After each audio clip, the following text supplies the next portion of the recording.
যে কর্মকর্তারা তাদের সাথে আপনার কি মানে ব্যক্তিগতভাবে জানা শোনা? আমি যখন ব্রিগেড কমান্ডার তখন আমার G2 ইন্টেলিজেন্স ছিল, মানে সুতরাং দুইজনকে তো আমি খুব ভালো করে চিনি।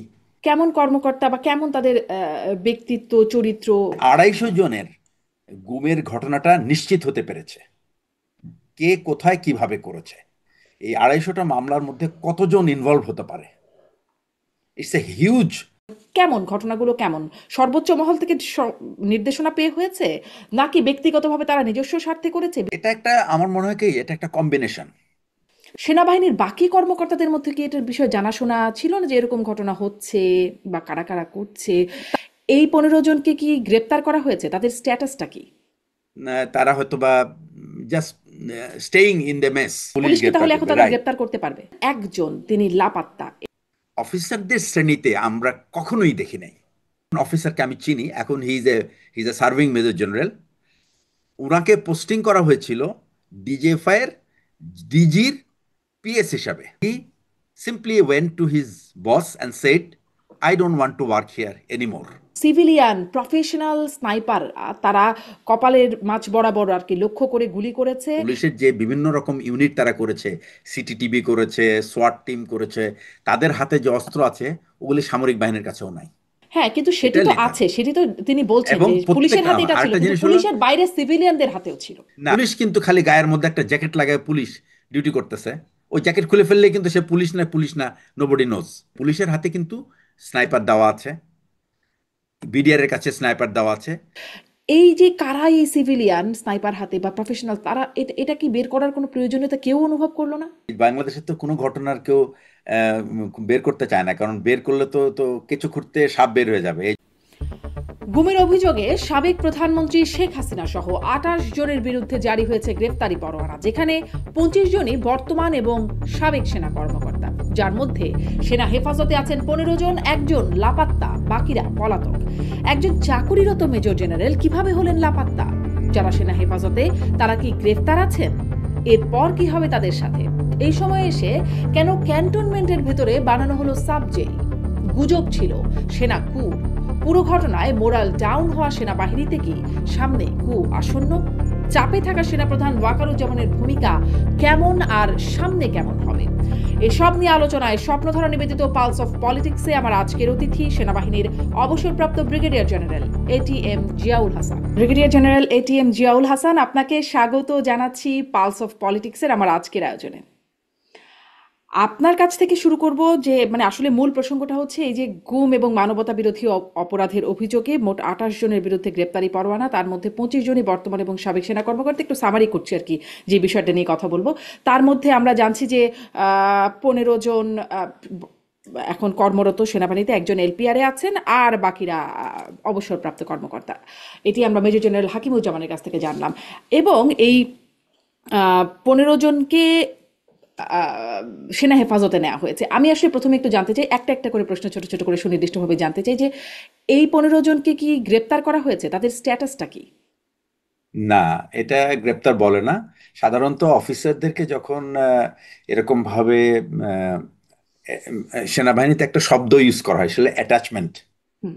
হ্যাঁ, তো অ্যাটাচমেন্ট মানে আপনি প্যারেন্ট যে অর্গানাইজেশনটা, সেখান থেকে আপনি অন্য আর একটা অর্গানাইজেশনে যখন আসেন, এক জায়গা থেকে আরেক জায়গায় মুভ করেন, হুম। সেখানে এসে আপনি কার ম্যান পাওয়ার অর্গানাইজেশনে আপনি থাকবেন সেটা ডিকটেট করে, এটাকে বলে অ্যাটাচমেন্ট।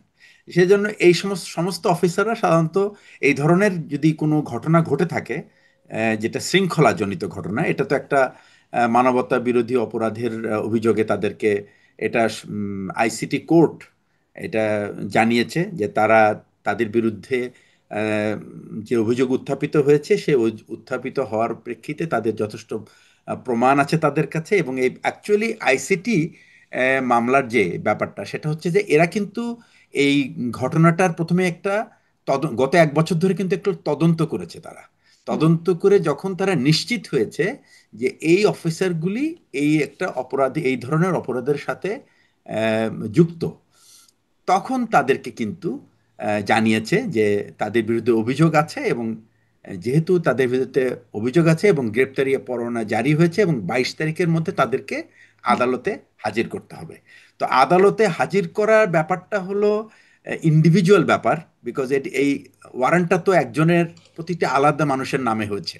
সুতরাং সে চাইলে যেতে পারতো, যার বিশেষ করে যারা অবসরপ্রাপ্ত তারা তো সরাসরি চলে যাবে কোর্টে, তাদের তো অ্যাটাচমেন্টের ব্যাপার নেই। কিন্তু যারা নাকি সার্ভিসে আছে তারা তাদের কর্তৃপক্ষকে জানাবে যে এরকম আমার নামে একটা আইসিটি বা আন্তর্জাতিক তদন্ত আহ, কি বলে আদালত থেকে আমার অভিযোগ এসেছে, এবং সেই অভিযোগের প্রেক্ষিতে আমাকে তারা হাজির হতে বলছে কোর্টে।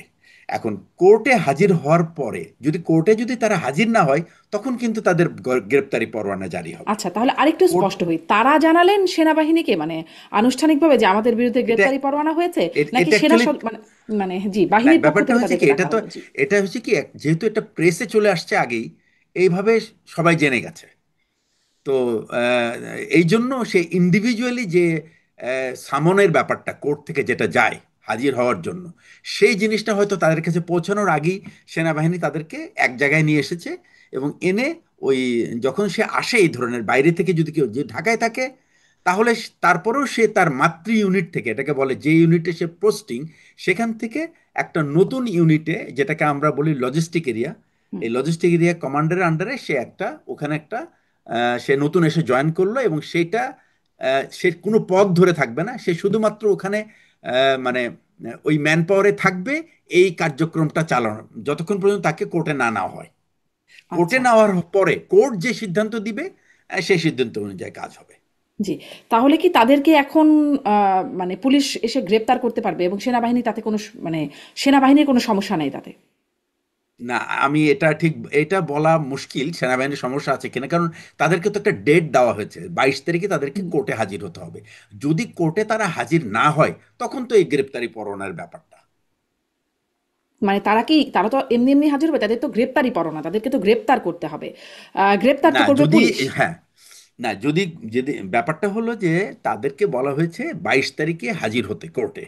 যদি কোর্টে তারা হাজির না হয়, স্বাভাবিক যে মামলাগুলিতে যাওয়া হয় সেটা হচ্ছে কোর্টে হাজির না হলে তখন কিন্তু অ্যাকচুয়ালি গ্রেপ্তারি পরোয়ানাটা কার্যকরী করা হয়। সুতরাং এরা যখন, এনাদেরকে যখন জানিয়েছে যে তাদের বিরুদ্ধে অভিযোগ উঠেছে এবং তাদেরকে আইসিটি কোর্টে হাজির হতে হবে, এই আদেশের প্রেক্ষিতে তাদেরকে বিভিন্ন জায়গা থেকে একত্র করে আনা হয়েছে এবং সেনা সদরের মানে তত্ত্বাবধানে রাখা হয়েছে। সুতরাং তারা অ্যাকচুয়ালি সেনা সদরের যেখানে রাখা হয়েছে সেখানেই আছে তারা। এবং সাধারণত এই হতো নিয়মের মধ্যে, তারা হয়তো বা just staying in the mess, অথবা যেখানে রাখা হয়েছে সেখানে। হুম। মানে ওয়ারেন্ট বা গ্রেপ্তারি পরোয়ানা হলে পুলিশ গ্রেপ্তার করতে পারে। আমি আসলে এটাই জানতে হ্যাঁ, চাচ্ছিলাম, পুলিশ পুলিশ কি গ্রেপ্তার তাহলে এখন করবে, তাদের রাইট। গ্রেপ্তার করতে পারবে? পুলিশ অ্যাকচুয়ালি তো সে ডেডলাইন ক্রস করে নাই। তার তো ডেডলাইন ক্রস হবে সে 22 তারিখে, কারণ 22 তারিখে যদি আদালতে হাজির না হয়, তাহলে স্যার তার এই গ্রেপ্তারি পরোয়ানাটা কার্যকরী হওয়ার কথা। আচ্ছা, মানে তারপরে কি তাদের পুলিশ গ্রেপ্তার করতে পারবে, আপনি তাই হ্যাঁ, বলছেন? জি, তারপরে, মানে হ্যাঁ, তারপরে যদি ওয়ারেন্ট তারা জারি হলে তো সাধারণভাবে, মানে ওয়ারেন্ট জারি হওয়ার পরেই পুলিশ গ্রেপ্তার করার সক্ষমতা, বা পুলিশ গ্রেপ্তার করতে পারে। হ্যাঁ, বাট ওয়ারেন্ট, আমার মনে হয় এখন পর্যন্ত জারি হয়নি। গ্রেপ্তারি কারণ পরোয়ানা, তাদেরকে গ্রেপ্তারি জানানো হয়েছে, পরোয়ানা, গ্রেপ্তারি পরোয়ানাই তো গ্রেপ্তার ওয়ারেন্ট। পরোয়ানা, যে যদি এটা, আমি আই এম শিওর না এটা যে অ্যাকচুয়ালি কাগজে কলমে এটা বেরিয়েছে কিনা, কিন্তু হ্যাঁ। তাদেরকে বলা হয়েছে 22 তারিখের মধ্যে তাদের না, কোর্টে হাজির করতে হবে। সুনির্দিষ্টভাবে কাগজে কলমে গ্রেপ্তারি পরোয়ানা বা ওয়ারেন্টটা সেটা গিয়েছে। এজন্যই আমি আসলে জানতে চাইছিলাম যে এখন তাহলে কি পুলিশ চাইলেই তাদেরকে সেই সেনা হেফাজত থেকে গ্রেপ্তার করে নিয়ে যেতে পারবে? এটাই আসলে যদি কি? যদি চায় তা অবশ্যই করতে পারে, এটাই যদি আদালতের আদেশ হয়। কারণ আচ্ছা। আদালতের উপরে তো আর কোনো মানে আদালত যখন জিনিসটা আদালতে গড়ায়, তখন হুম। কিন্তু আদালতের উপরে আর কিছু নাই। হুম। হুম। তার উপরে যদি কিছু থেকে থাকে তাহলে আপিল কোর্ট, বা তারপরে হলো দেশের প্রেসিডেন্ট, এর বাইরে তো সেনাবাহিনী কিছু কি নেই। এখানে আপত্তি তুলতে পারে, বা মানে তোলার মতো অবস্থানে আছে? আপনি সাবেক সেনা কর্মকর্তা হিসেবে কি মনে করেন? আমার মনে হয় না যে সেনাবাহিনীর কোনো আপত্তি তোলার সুযোগ আছে। হুম। তাহলে সেনাবাহিনীর ভেতর, মানে ক্যান্টনমেন্টের ভেতরে একটা সাব জেল, স্বরাষ্ট্র মন্ত্রণালয় থেকে প্রজ্ঞাপন জারি করে 12 তারিখে একটা প্রজ্ঞাপন জারি করা হলো, একটা সাব জেল ঘোষণা করা হলো, এটি কেন করা হলো এই ঘটনার পরে? এটা এটা সাবজেক্ট অ্যাকচুয়ালি যে কোনো কারণেই সরকার ঘোষণা করতে পারে, এটা স্বরাষ্ট্র মন্ত্রণালয়ের এখতিয়ার। হুম। এবং তারা সাবজেল করেছে হয়তোবা with a kind of understanding, যে যদি আদালত তাদেরকে এই সাবজেলে রাখার অনুমতি দেয়, তাহলে তারা সেই সাবজেলে থাকতে পারবে। আর যদি আদালত বলে যে তাদেরকে গ্রেপ্তার করে, যে তাদেরকে সাবজেল না, তাদেরকে আহ, নির্ধারিত জেলে পাঠাতে বলা হয়, তাহলে তারা সেখানে রাখবে। কিন্তু এইটা পুরোপুরি আদালতের ব্যাপার আমি হুম। মনে করি। কিন্তু এই আন্ডারস্ট্যান্ডিংটা তাহলে স্বরাষ্ট্র মন্ত্রণালয়ের সাথে কেন হলো সেনাবাহিনীর? না, এটা করতে সেনাবাহিনী করেছে কিনা এটা তো আর আমার জানা নাই অ্যাকচুয়ালি। হ্যাঁ, বাট কিন্তু মানে স্বরাষ্ট্র যে কোনো মন্ত্রণালয় কারণেই যখন বলছেন করে, আপনি, হঠাৎ করে তো সাব জেল ঘোষণা করে ফেলবে না একটা, না তা মানে নিশ্চয়ই অবশ্য কোনো ঠিক, উদ্দেশ্য তা থাকবে, অবশ্য পারপাস নিশ্চয়ই কোনো, থাকবে। নিশ্চয়ই কোনো আন্ডারস্ট্যান্ডিং আছে সেনাবাহিনীর সাথে। হয়তোবা সেনাবাহিনী রিকোয়েস্ট করে থাকতে পারে হুম। স্বরাষ্ট্র মন্ত্রণালয়, এবং স্বরাষ্ট্র মন্ত্রণালয় যদি সেটা অনুমোদন করে, স্বরাষ্ট্র মন্ত্রণালয় অনুমোদন করা মানে কিন্তু সরকারের অনুমোদন করা। হুম। তাহলে মানে এখানে সরকার কিন্তু অ্যাকচুয়ালি এই যে বিচারটা, এটার মধ্যে কিন্তু সরকার ইনভলভ না, এটার মধ্যে কিন্তু ইনভলভ হলো আদালত আর ইন্ডিভিজুয়াল। এখানে সেনাবাহিনীও ইনভলভ না, সরকারও ইনভলভ না। সেনাবাহিনী যা করছে এটা আহ, তার দায়িত্বে করছে, আর সরকার যা করছে সেটা তাদের দায়িত্ব করছে। অ্যাকচুয়ালি এইখানে ব্যাপারটা হলো বিচারক এবং বিচারাধীন ব্যক্তি, এর মধ্যে কিন্তু আর কিছু নাই। জি, এর মধ্যে তো আসলে আছে দেখছি, এবং সরকার, এটা যদি, স্বরাষ্ট্র হ্যাঁ মন্ত্রণালয় যদি, আসছে, হ্যাঁ সেনাবাহিনী এটা যদি আসছে। থেকে থাকে, এটা যদি থেকে থাকে, এটা একটা এক্সট্রা জুডিশিয়াল ব্যাপার। এটার জন্য ব্যাখ্যা যাদের দেবার তারা দেবেন। এটা এখন কি জনগণকে ব্যাখ্যা দিবেন না কাকে ব্যাখ্যা দিবেন, এটা তাদের ব্যাপার। জি, কিন্তু আমি আসলে এটা বুঝতে চাইছি যে এটা আসলে কিসের মধ্যে, একটা তো প্রক্রিয়ার মধ্যে হবে, কোনো আইনের মধ্যে থাকবে। মানে আপনি বলছেন একটা আন্ডারস্ট্যান্ডিং, যেখানে টিআইবি একটা উদ্বেগ প্রকাশ করেছে যে তাদের ক্ষেত্রে যে পৃথক ব্যবস্থাপনা, মানে সেনা কর্মকর্তাদের ক্ষেত্রে পৃথক ব্যবস্থাপনা, এটি একটা আইনের শাসনের লঙ্ঘন। কারণ হ্যাঁ, এটা আর্টিকেল এটা 27 ডেফিনেটলি একটা অনুযায়ী একটা সকলে আইনের এসে, দৃষ্টিতে সমান হবার কথা, আইনি প্রক্রিয়া সমানভাবে যাবার এক্স্যাক্টলি, কথা। এক্স্যাক্টলি, এক্স্যাক্টলি, কোনো সন্দেহ নাই, হুম। কোনো সন্দেহ নেই। এবং এটা ডেভিয়েশন, কোনো সন্দেহ, এটাও ডেভিয়েশন।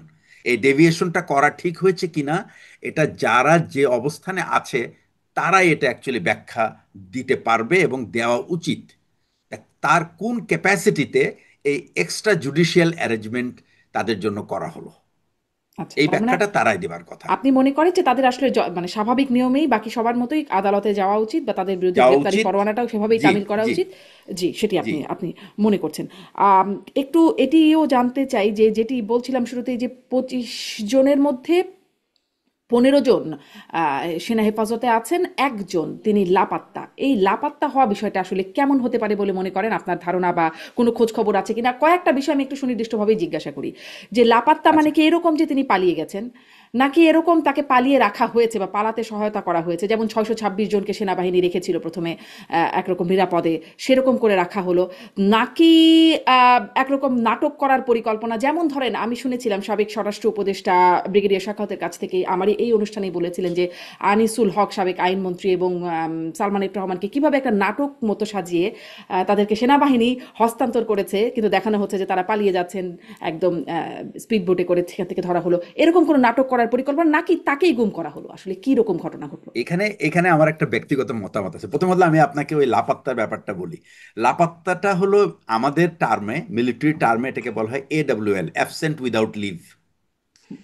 যে কোনো অফিসার তার যদি স্টেশন থেকে বা তার অর্গানাইজেশন থেকে মানে অনুপস্থিত থাকে, এটার জন্য তার একটা অফিসিয়াল অ্যাপ্রুভাল প্রয়োজন তার ইমিডিয়েট সুপিরিয়র অথরিটির কাছ থেকে। এবং এটা অনেক সময় আমরা সিগন্যাল বার্তায় পেয়ে যাই, সিগন্যালের মাধ্যমে পেয়ে যাই। এবং সাধারণত সিনিয়র অফিসারদের মুভমেন্ট, এটা সাধারণত তার ঊর্ধ্বতন যে কর্তৃপক্ষ সে এটা অনুমোদন করে। এখন সে যদি তার অনুমতি ব্যতিরেকে যদি সে তার কর্মস্থল থেকে নিখোঁজ থাকে, এটা তো, এটার নাম হলো পালিয়ে যাওয়া, যেটাকে বাংলায় পালিয়ে যাওয়া বলা হয়। আমাদের ভাষায় বলি আমরা AWL, অ্যাবসেন্ট উইদাউট লিভ। এবং এই এই যে এই যে একটা আহ, এই এই যে একটা ঘটনা, এই যে এটা কিন্তু অফিসারদের শ্রেণীতে আমরা কখনোই দেখি নাই। খুবই রেয়ার একটা দুইটা কেস যেগুলি আমরা বলবো যে তারা মানে এই পালিয়ে যায় নাই, বা পালিয়ে গেলেও হয়তো কোনো কাজে গেছে, ফেরত আসছে, অথবা ছুটি পায় নাই বা এই ধরনের। বাট এটা খুবই রেয়ার। এটা আমি আমার চাকরি জীবনে আমি কোনো অফিসারকে পালিয়ে যেতে দেখি নাই। He has faced all the difficulties with grace, আমি বলবো। সে ভুল করুক ঠিক করুক, হি ফেসেস দ্যাট। এই কিন্তু পালিয়ে ধরুন যাওয়াটা একজন একেবারে মেজর জেনারেল এরকম আসলে পালিয়ে যেতে পারেন, বা এটা মানে খুবই তাকে কি শনাক্ত করা অপমানজনক। খুব কঠিন কিছু? মানে কি মনে হয়, তাকে না, শনাক্ত করার শনাক্ত প্রক্রিয়া করার চলছে, মানে কোথায় আছেন? জি, না, খুঁজে বের শনাক্ত করার। করার প্রক্রিয়া আছে কিনা আমি জানি না। তারা এটা যদি শনাক্ত করতে হয় সেটার উপর সিস্টেম আছে একটা, সেটা হচ্ছে যে আপনি পালিয়ে যাওয়ার একটা নির্দিষ্ট দিনের পরে, অর্থাৎ 90 দিন, 90 দিন পরে আপনি পুলিশকে জানাবেন যে, পুলিশের কাছে ওয়ারেন্ট পাঠাবেন আপনার পক্ষ থেকে। আপনি বলবেন যে আমি আমার সংগঠন থেকে এই লোকটা পালিয়ে গেছে, তাকে তুমি যেখানেই পাও গ্রেপ্তার করে নিয়ে আসো, আইনের আওতায়, আদালত বা আইনের আওতায় নিয়ে আসো। এটাই হলো তার কাজ। তো আমার মনে হয় যে অফিসারদের ক্ষেত্রে এই ধরনের ঘটনা আমার আমার এক্সপিরিয়েন্স, আমি 29 বছর ছিলাম আর্মিতে, আমি এটা দেখিনি কখনো। এই জি। এই এই এই এই 24 এবং 25-এ আমি দুটো ঘটনা দেখলাম। একটা হচ্ছে লেফটেন্যান্ট জেনারেল একজন পালিয়ে গেলেন, আর একজন হলেন এই মেজর জেনারেল পালিয়ে গেলেন। ইট ইজ সো, আমি জানি না এটার এটার প্রভাব সার্ভিং ব্রিগেড মেজর জেনারেল এবং লেফটেন্যান্ট জেনারেলদের উপরে কেমন পড়বে। আমি নিশ্চিত যে তারা এই পালিয়ে না যাওয়ার ব্যাপারে যত রকম আদেশ নির্দেশ সেনাবাহিনীতে দেওয়া হয়ে থাকে, যে সমস্ত নির্দেশ দেওয়া হয়ে থাকে, আমার মনে হয় না এই নির্দেশগুলি ভবিষ্যতে দেওয়ার মতো মানে নৈতিক অবস্থান এই পদবীর অফিসারদের আর থাকবে। আচ্ছা, মানে মেজর জেনারেল হাকিমুজ্জামান যখন ব্রিফ করছিলেন তখনও তিনি বলছিলেন যে তাদের আসলে এই প্রক্রিয়াতে, মানে আইসিটির এই প্রক্রিয়াতে তাদের মোরালে অবশ্যই এফেক্টেড হয়েছেন। মানে পালিয়ে যাওয়া সেটি নিশ্চয়ই আরও একটা এফেক্টেড হবার মতো বিষয়ে হয়ে ডেফিনেটলি, দাঁড়াচ্ছে। ডেফিনেটলি। আমি একটু বাকিদের ব্যাপারেও জানতে চাই, বাকিরা কোথায়? এই 15 জন এর খবর পাওয়া যাচ্ছে, বাকিরা কোথায়? 25 জন। বাকিরা তো আগের থেকেই অ্যাকচুয়ালি তারা তো ছিলেন এই 30 জনের মধ্যে মেজর জেনারেল তারেক সিদ্দিকী উনি ছিলেন আমাদের বিগত প্রধানমন্ত্রীর নিরাপত্তা উপদেষ্টা, উনি তো পালিয়ে গেছেন সেই মানে 25 জন পাঁচাগস্টে। সেনা কর্মকর্তা তারা যে পালিয়েছেন বা তারা যে অন্য কোথাও, সেটা তো জানি। হ্যাঁ, 25 জনের মধ্যে তো 15 জন এখানে, আর 10 জন হলো পলাতক। হ্যাঁ। তারা নাই, তারা তো অ্যাকচুয়ালি দেশেই নাই, বাকি 10 জন। আচ্ছা, তাহলে বাকিরা সবাই পলাতক। আর এই যে কর্মকর্তারা, তাদের সাথে আপনার কি মানে ব্যক্তিগতভাবে জানা শোনা, মানে চেনা জানা চাকরি হ্যাঁ, জীবন? আমার তো একজন, এদের মধ্যে একজন তো আমার স্টাফ অফিসার ছিল, খুবই জুনিয়র অবস্থায়। আর একজন আমার আমি যখন ব্রিগেড কমান্ডার তখন আমার G2 ইন্টেলিজেন্স ছিল। মানে সুতরাং দুইজনকে তো আমি খুব ভালো করে চিনি। তাঁরা আর আসলে বাকি কেমন, সবাইকে কেমন কর্মকর্তা বা কেমন তাদের ব্যক্তিত্ব, চরিত্র, তাদের সম্পর্কে আপনি কিভাবে মূল্যায়ন করেছেন যখন আপনার চাকরি জীবন ছিল? আমার সাথে যখন চাকরি করেছে তখন তো তারা অনেক জুনিয়র ছিল। আহ, এবং আমি আহ, ওই সময় তো তাদের এই এই দিকটা আমার এক্সপোজড হয় নাই, যে তারা এই সমস্ত কর্মকাণ্ডে ইনভলভ হতে পারে বা আহ, এ ধরনের কর্মকাণ্ডে তারা জড়িত থাকতে পারে।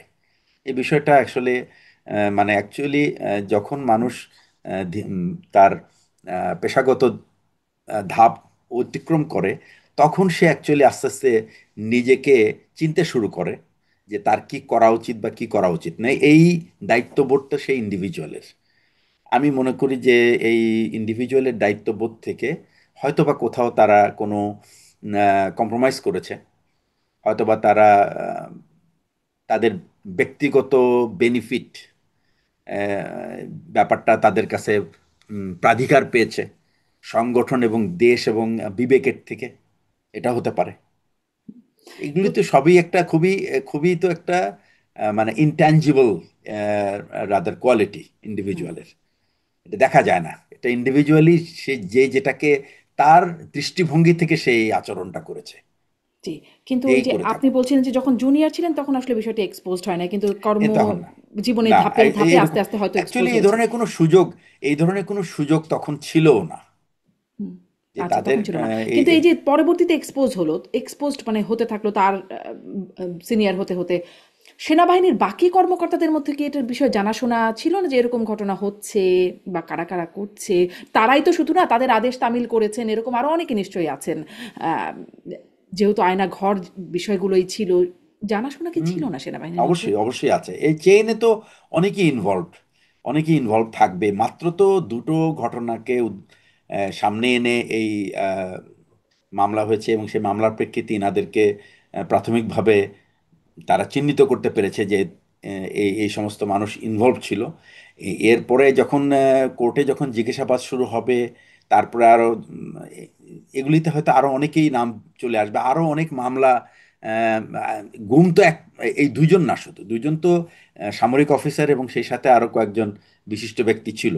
তারা আহ, ও আদালতে মামলা, আইসিটি আদালতে মামলা করার পরে তো এই বিষয়টা উত্থাপিত হলো।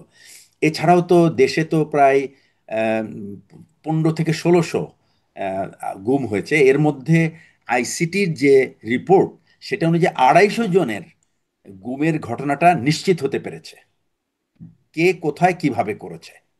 250 জনের, তার মানে আপনি চিন্তা করতে পারেন যে 250টা মামলা হবে, এই 250টা মামলার মধ্যে কতজন ইনভলভ হতে পারে। It's a huge.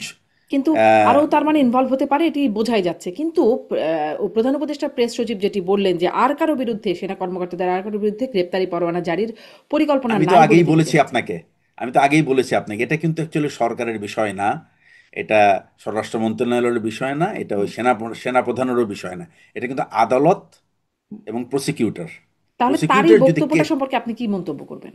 এইটা আমি মনে করি একটা খুবই মানে প্রিম্যাচিউর, এবং আমি বলবো যে অপরিপক্ক বক্তব্য। অপরিপক্ক মন্তব্য এটা বলবেন। ওই আমার আমার ধারণা হচ্ছে ওই ওই অবস্থান থেকে এ ধরনের একটা কথা বলার আগে তার চিন্তা করা উচিত ছিল যে এই গ্রেপ্তারটা করার আদেশ কে দিয়েছে। এটা তো সরকার দেয় নাই, এই আদেশ তো দিয়েছে আইসিটি কোর্ট। তো কোর্ট যদি আদেশ দিয়ে থাকে, কোর্ট ডিসলভ হবে যখন প্রেসিডেন্ট এটা আদেশ করবে যে এই কোর্টের আর দরকার নাই।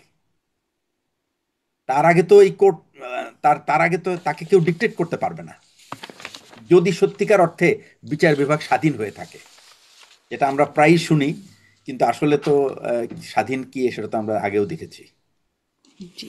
এখনো কি স্বাধীন হতে পারছে সেই প্রশ্নটি আমি বারবার আমি এই আসছে। ব্যাপারে আপনাকে একটা কথা বলি। আমি আমার ব্যক্তিগত কিছু পরিচিতি, আমার বন্ধু বান্ধব আছেন যারা জাজেস হাইকোর্ট সুপ্রিম কোর্টে আছে, তাদেরকে আমি বলেছি যতক্ষণ পর্যন্ত হাইকোর্টের নিজস্ব দুইটা জিনিস দরকার এখানে, একটা হলো হাইকোর্ট মানে সুপ্রিম কোর্টের একটা নিজস্ব সচিবালয় প্রয়োজন, যারা সরকারের কোনো মন্ত্রণালয়ের অধীনে থাকবে না, তারা থাকবে ডাইরেক্টলি আন্ডার চিফ জাস্টিস। আর সেকেন্ড হচ্ছে তাদের নিজস্ব তদন্ত বিভাগ। It is a must. আপনি খেয়াল করে দেখেন, সমস্ত সভ্য দেশে এই তদন্তের, এই যে মামলার তদন্ত যারা করে, তারা কিন্তু সরাসরি কোর্টের তত্ত্বাবধানে। They are not part of the government, they are part of the entire judiciary system. তো এটা ছাড়া আপনি এই দেশে কখনোই সত্যিকারের ন্যায় আপনি কাউকে দিতে পারবেন না। বাংলাদেশে এমন একটা দেশ যেখানে বিচার কিন্তু কেনা যায় পয়সা দিয়ে, কিন্তু আপনি আপনি যে দেশে আছেন, ইউ ক্যান সি দ্যাট বিচার কেনা খুব ডিফিকাল্ট।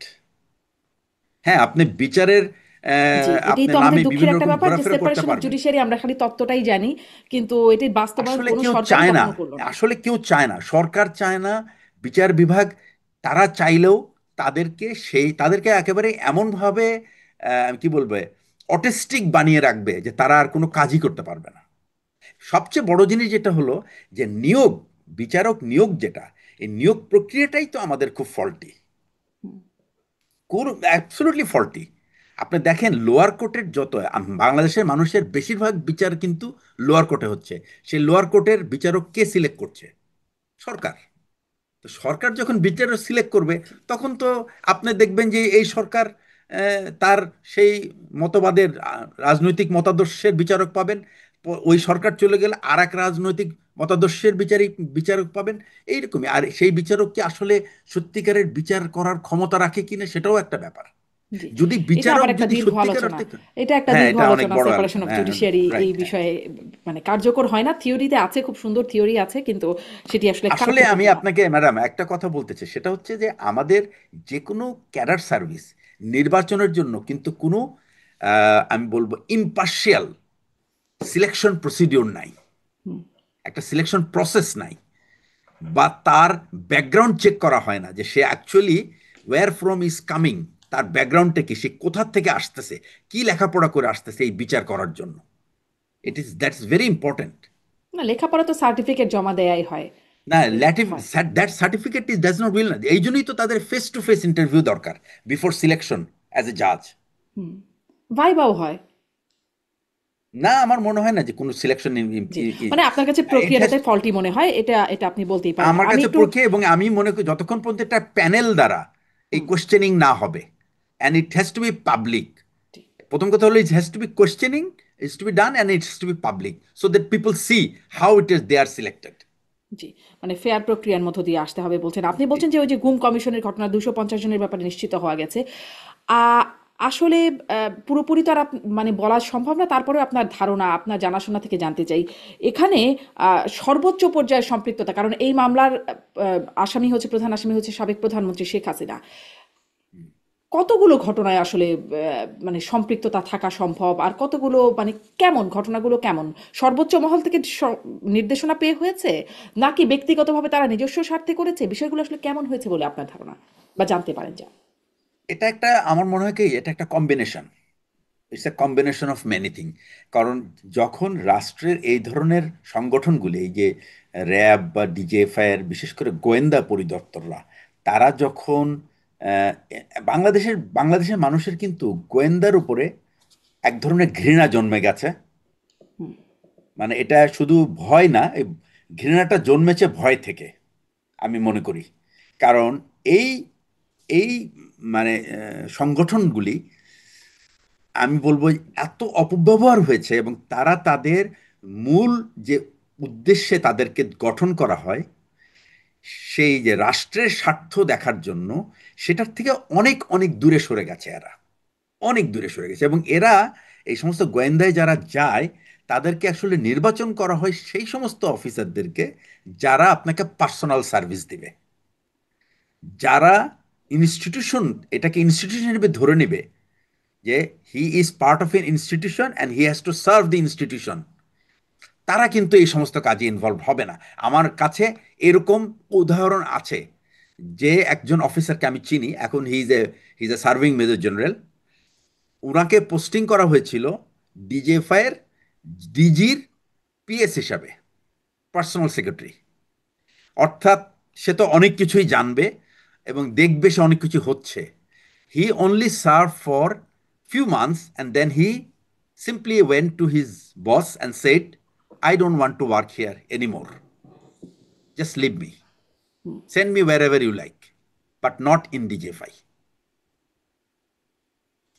এবং এটার জন্য কিন্তু তাকে কিছুটা কাফফারা দিতে হয়েছে। অর্থাৎ সে যখন is a highly professional officer, একেবারে টপ র্যাঙ্কিং অফিসার, আমার দেখা, কারণ আমার ডাইরেক্ট স্টুডেন্ট ছিল, আমি দেখেছি কত মেধাবী হতে পারে সে।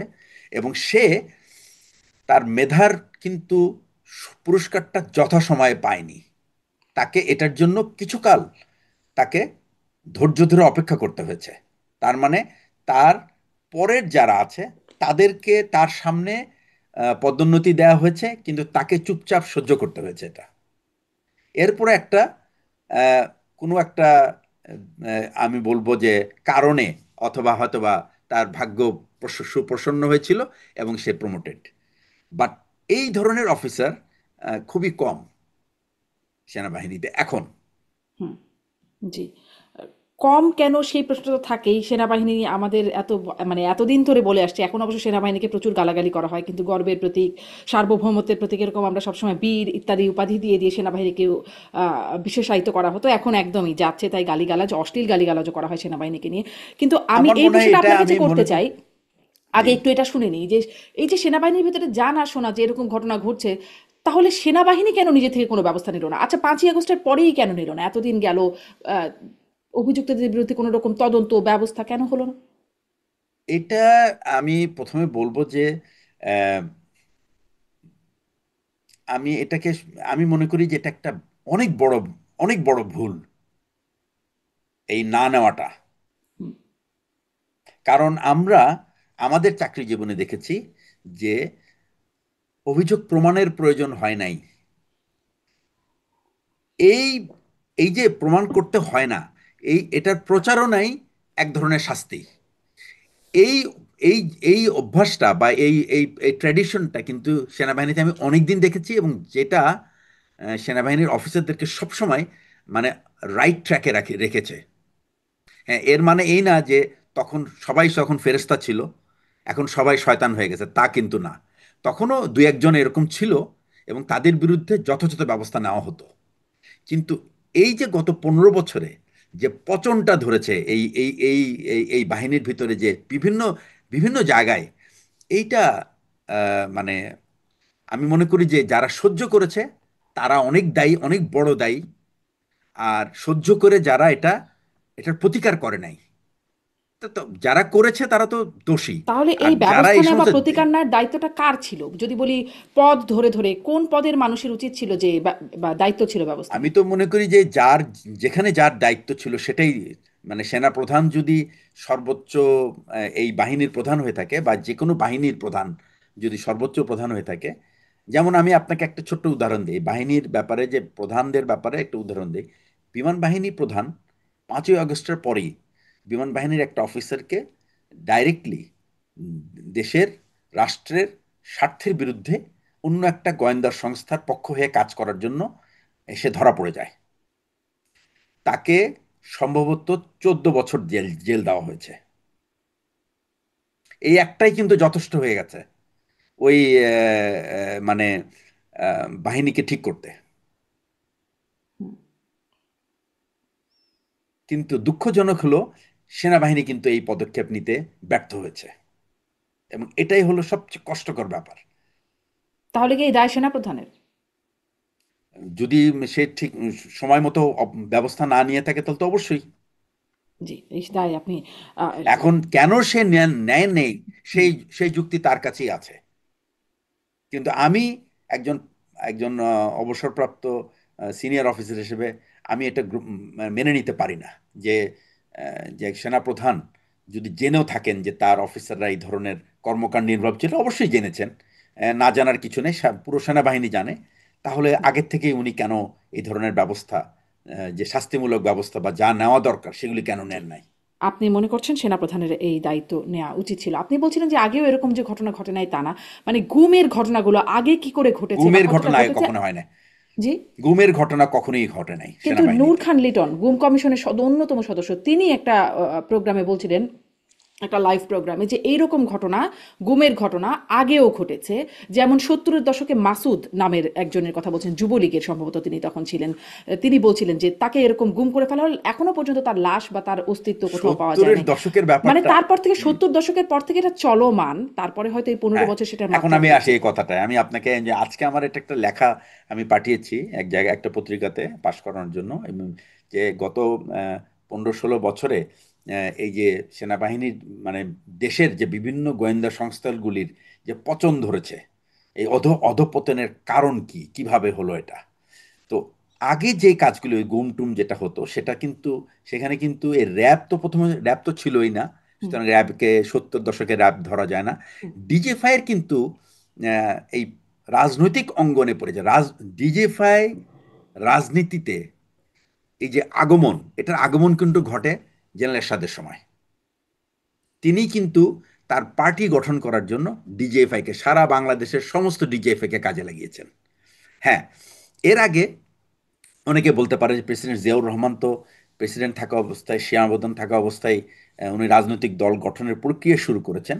কিন্তু উনি রাজনৈতিক দল, তখন অবশ্য আমি ছাত্র, ইন্টারমিডিয়েটের ছাত্র, সুতরাং আমি অতটা বুঝতে পারবো না যে তাকে ডিজিএফআইয়ের ব্যবহার করা হচ্ছে কেন। তবে এটা আমি বুঝি, হয়তো উনার যে পার্টির নেতাদেরকে নির্বাচনের জন্য উনি হয়তোবা এই ডিজিএফআই এর মতো বা এই ধরনের একটা গোয়েন্দা সংস্থা বা পুলিশের এসবির কে ব্যবহার করে থাকতে পারেন। কিন্তু জেনারেল এরশাদ যে ডিজিএফআই কে ব্যবহার করেছে, এটা আমি তখন ইয়াং অফিসার, আমি দেখেছি ডিজিএফআই অনেক শক্তিশালী, এবং তারা যে ফিডব্যাক দেয়, বা যে সমস্ত নেতাদেরকে তারা ওই জাতীয় পার্টিতে ভেড়াতে চায়, বিএনপি থেকে ভাগায় নিয়ে আসতে হবে, এগুলি সব কাজ কিন্তু তার দ্বারা শুরু হয়েছে। এইখান থেকে কিন্তু এই জাতীয় ডিজিএফআই এর রাজনৈতিক, আভ্যন্তরীণ রাজনৈতিক ক্ষেত্রে বা অঙ্গনের দিকে তাদের কিন্তু দৃষ্টি এখান থেকে শুরু।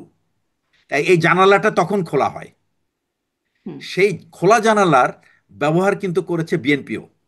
বিএনপি যখন প্রথম ক্ষমতায় এসেছে, তারা কিন্তু এটা করেছে প্রেসিডেন্ট এরশাদের প্রতি যারা লয়াল ছিল বা সিম্প্যাথাইজ ছিল তাদেরকে আইডেন্টিফাই করে এবং তাদেরকে সেনাবাহিনী থেকে আহ, অকালীন অবসর বা অনেককে বরখাস্ত করার। এরপরে বিএনপি কিন্তু 2001 থেকে 6ও কিন্তু ডিজিএফআই এই কাজটা করেছে। কিন্তু আমি বলবো যে এই দুইটা কাজেই কিন্তু এই যে পলিটিক্যাল পার্টি হিসেবে বিএনপি কে আমি বলবো যে, যদি আমি বলি দায়বদ্ধতা ধরি, তাহলে আমি বলবো বিএনপিকে আমি 30% রেসপন্সিবল করবো এবং 70% উইল বি ডিজিএফআই রেসপন্সিবিলিটি এই সমস্ত অফিসারদের চাকরি হারানোর পেছনে। কিন্তু 2000 এই 7-8 সালে যখন নাকি 1-11 শুরু হলো, এখান থেকে কিন্তু ডিজিএফআই এর ক্ষমতা একটা অন্য লেভেলে চলে গেল। কি রকম? যে তারা দুইজন প্রধানমন্ত্রীকে গ্রেপ্তার করলেন এবং মন্ত্রীদেরকে গ্রেপ্তার করলেন, যেমন খুশি তেমন মানে জিজ্ঞাসাবাদ করলেন এবং বিভিন্ন রকম ব্যবসায়ী, সাধু ব্যবসায়ী, অসাধু ব্যবসায়ীদের কাছ থেকে কিন্তু তারা আহ, হুম তারা মানে চাঁদা উঠানো শুরু করলেন একদম বড় অ্যামাউন্টের। এবং এখানে নিজ নিজ যে যেভাবে পেরেছে, এই ব্যাপারে অনেক গল্প হুম হুম বাজারে চালু আছে এবং এটা আমরা জানি, এটা করে এই ঘটনা ঘটেছে, কারণ ব্যবসায়ীরা এবং যারা ভুক্তভোগী তারা বলেছে এবং আমরা নিজেরাও তো অনেক কিছু দেখেছি। এইখানে আসার পরে কিন্তু এই যে একটা এইখানে কিন্তু আওয়ামী লীগ একটা লেসন নেয় যে 1-11-তে এবং ডিজিএফআই কিন্তু আহ, খালেদা জিয়ার নিয়োজিত যে ডিজিএফআই প্রধান, তারাই কিন্তু খালেদা জিয়ার বিরুদ্ধে দাঁড়িয়ে গেছে এবং খালেদা জিয়ার দুই সন্তানকে কিন্তু তারা অত্যাচার করেছে, করে হুম দেশ থেকে তাড়িয়ে দিয়েছে। দ্যাট মিনস ডিজিএফআই যদি চায় তাহলে তারা একটা পলিটিক্যাল পার্টির এগেনস্টে হ্যাভক প্লে করতে পারে। এই জিনিসটা কিন্তু ওই 1-11-র সময় কিন্তু ডিজিএফআই দেখিয়ে দিয়েছে। এইটা দেখার পরে আওয়ামী লীগ যখন তারা ক্ষমতায় আসছে, তারা কিন্তু ভেবে নিয়েছে যে ডিজিএফআই কে যদি আমাদের হাতে রাখতে পারি তাহলে আমরা যা খুশি তাই করতে পারবো। তা ডিজিএফআই কে হাতে রাখতে হলে আপনাকে কি করতে হবে? আপনাকে কিন্তু আপনার পছন্দের লোকজনকে আনতে হবে।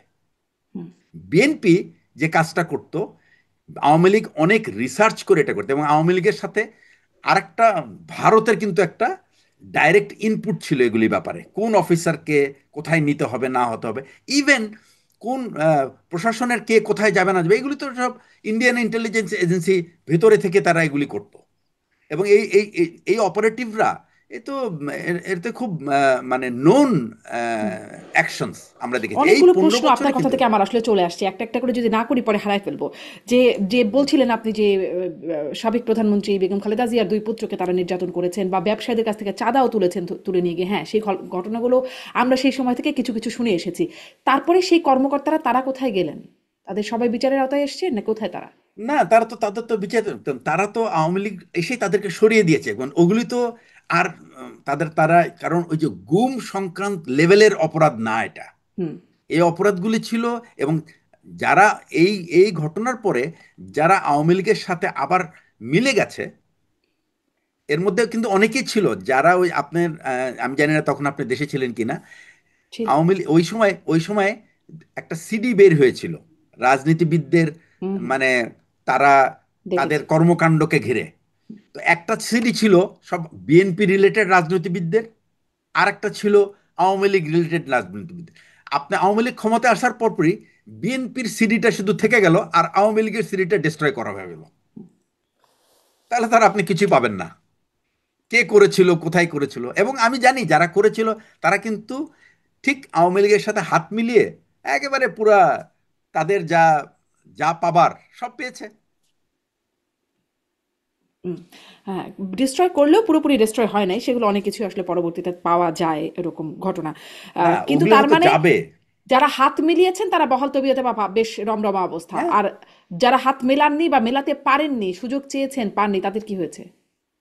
সা- তারা তারা বিদায় নিয়েছে, তাদের ভিতরে কোনো মামলা টামলা হয় নাই। মানে তার মানে প্রক্রিয়াটি এরকম যে ক্ষমতার পরিবর্তনের সাথে সাথে সেনাবাহিনীতে একটা ঝড়ের মতো আসবে, কেউ কেউ হাত মেলাবেন, কেউ কেউ বিদায় নেবেন, এরকম একটা সেনাবাহিনীর তো হ্যাঁ, এই এটা অবস্থা। এই না, ব্যাপারটা কিন্তু এখন এই জায়গায় আছে, আপনি যেটা বললেন সেই জায়গায় আছে এবং এটা অনেক দিন থেকে প্র্যাকটিস হচ্ছিল। বাট যারা, আমি আপনাকে এটুকু বলতে পারি যে সেনাবাহিনীর at least 90% officers they are not part of it, it's only 10% who are involve in ইট।